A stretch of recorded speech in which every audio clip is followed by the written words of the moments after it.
This is the Prudential Halftime Report, brought to you by Prudential. Prudential, a leader in insurance, investments, real estate, and financial services. See why Prudential is today's rock-solid choice for your financial needs. It's halftime of Game 2 of the NBA Finals with the Spurs leading the Knicks 39-34. The Knicks are shooting under 30% despite a lot of good looks at the basket. Latrell Sprewell and Tim Duncan each have 12 points. Hi, everybody. Hannah Storm along with Isaiah Thomas, Peter Vesey, and Bill Walton will check in with their thoughts on the first half in just a few moments. First, the Spurs' David Robinson. He's the only player in NBA history to lead the league in scoring, rebounding, and block shots, as well as being named MVP, Rookie of the Year, and Defensive Player of the Year. In other words, he's done just about everything on a basketball court, except win an NBA title. Robinson reflects on a glorious career. The San Antonio Spurs select David Robinson from Navy. The Naval Academy and the Navy in general have been very good to me. They're the ones who really gave me the opportunity to do a lot of the things that I did. And I wanted to fulfill whatever commitment they wanted me to fulfill. So I figured I'd be 7 feet tall my whole life. So hopefully the opportunity to play the NBA would still be there. If you're an NBA team and you want to draw up a center, a prototype center, you use David Robinson as the blueprint. My options were wide open. And I think when I came down here, my mind was definitely not set on coming here because I didn't want to come to a bad team. I wanted to have an opportunity to win.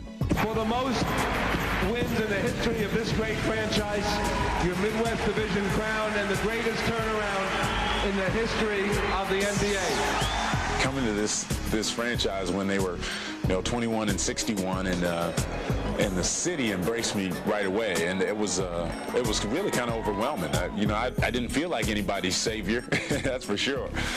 But Robinson has been a savior in more ways than one. Promising to pay for the continuing education of a group of fifth graders he met at a San Antonio elementary school several years ago. A promise he was happy to keep upon their graduation. I felt like when they were graduating, I was watching them go up on the stage. It was like my kids, I was getting up, hey, Jermaine, hey, Homer, all right, it's my boy up there, We all know, without a doubt, that Dave's really been an important piece in our life. And he was bigger than basketball. He was a man that we'll know as a supporter, first of all, as, a role model and a friend. That was one of the greatest joys for me. That's where you know that giving, you get as much out of giving as sometimes the people who receive it do. David Robinson represents for us the commitment to team, to principle, and to community that we in the NBA find emblematic of what our players strive to be. A lot of people get that nice guy thing confused. It's nice when you can get along, but who cares if you're getting along and you're losing games? That doesn't matter. No one likes, obviously, to be criticized or questioned with their desire. You don't get to this level if you don't have an incredible desire. I remember, we lose to Utah. We get knocked out of the playoffs. And I'm sitting next to David, and you look in his face, you felt bad for him because in his eyes, he felt that he let not only himself down, but everyone down. I'm sure at that point, David Robinson was thinking, I might never get a chance.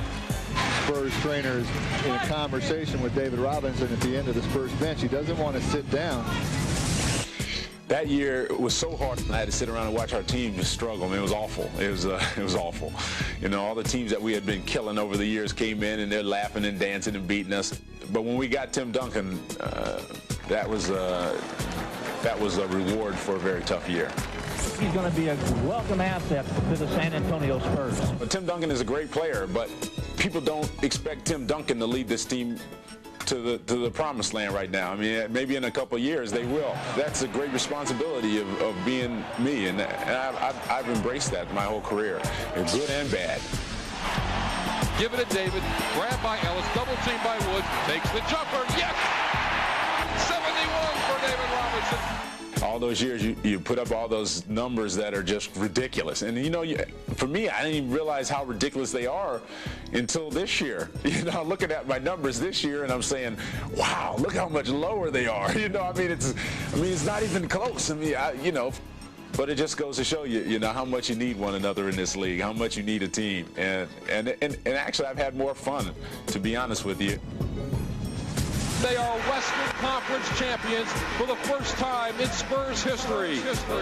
A lot of people don't like to take a lot of the criticism and don't like to go through some of the hard times, but to me, that's a whole part of it. You got to learn to enjoy that stuff too. You got to learn to enjoy some of the hard times because that's a part of life, and that's what makes the good times so much sweeter.